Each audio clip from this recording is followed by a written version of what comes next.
Hello and welcome everyone to important affairs. हम आज दो न्यूज़ के बारे में जानने वाले हैं। एक तो गुड न्यूज़ बाय इजिप्ट और दूसरी श्रीलंका के बारे में।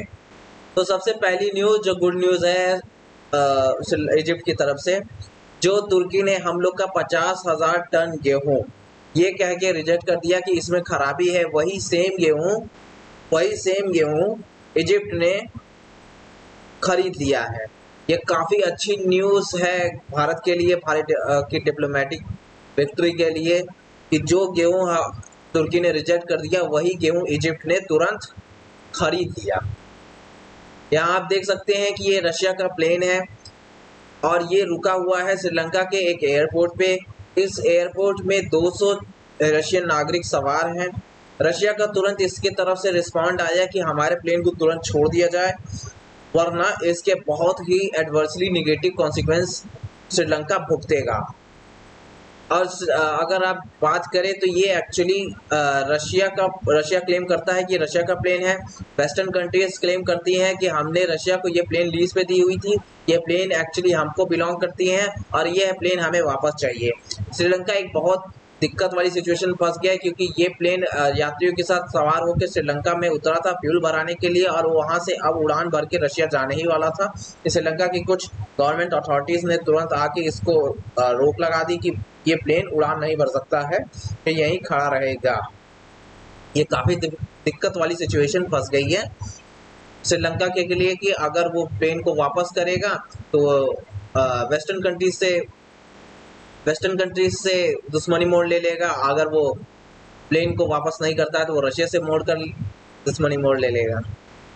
अब अगर एक्चुअली आप रिस्पॉन्ड के बारे में देखेंगे कि रशियन फेडरेशन के द्वारा क्या आया है, फॉरेन मिनिस्ट्री ऑफ अफेयर्स के द्वारा, तो उन्होंने कहा है कि अगर हमारा प्लेन तुरंत का तुरंत नहीं छोड़ा गया तो इसके बहुत निगेटिव इम्पैक्ट होंगे ट्रेडिशनल फ्रेंडली में। मतलब कि आपको बहुत ज़्यादा नुकसान पहुंचाने की रशिया धमकी दे रहा है। अब अगर बात करें कि ये प्रॉब्लम खड़ी कहाँ से हुई, तो एक्चुअली रशिया की 90% ऑफ द प्लेन्स जो है रशिया में, वो रशिया ने पहले वॉर से पहले लीज पे ले रखी हुई थी। और ये लोग आराम से, ये काफ़ी आसान तरीका था कि आराम से लीज पे ले लो, फ्लाइट्स उड़ाओ और फिर उसके बाद जो भी खर्चा वर्चा आता है वो देते रहो। तो ये काफ़ी अच्छा सिस्टम था। लेकिन अब जैसे ही वॉर शुरू हुआ तो वेस्टर्न कंट्रीज ने एक तरीका निकाल लिया कि जो भी बैकबोन है रशिया की एयरलाइंस इंडस्ट्रीज में, उसको हम तुरंत कैसे तोड़ सकते हैं, क्योंकि रशिया ने 90% ऑफ द प्लेन्स लीज पे ले रखी हुई। अगर हम सारी प्लेन्स वापस ले लेते हैं तो रशिया की जो ट्रेड एंड कॉमर्शियल फ्लाइट्स है, सिविलियन फ्लाइट्स है, ये सब तो तुरंत तरी रह जाएंगी, क्योंकि अब उड़ाने को प्लेन ही नहीं बचेंगे। तो इस चीज को काउंटर करते हुए व्लादिमीर पुतिन ने एक तरीका निकाला। उन्होंने ये कह दिया कि अब जो भी कंपनीज के पास, रशियन कंपनीज के पास जो भी लीज की प्लेन है, अब वो उनकी खुद की प्लेन हो गई। उन्हें लीज का पैसा भी देने की जरूरत नहीं है, अब वो उनकी खुद की प्लेन्स हैं।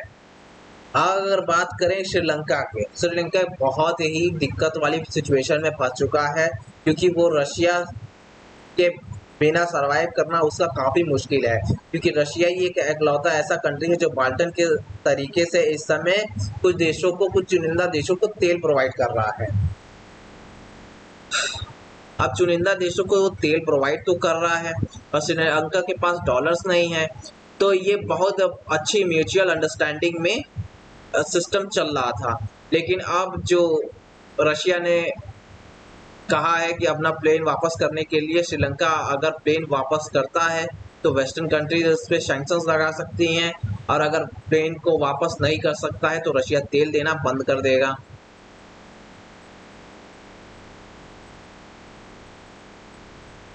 Thank you, please subscribe to my channel. I love you all.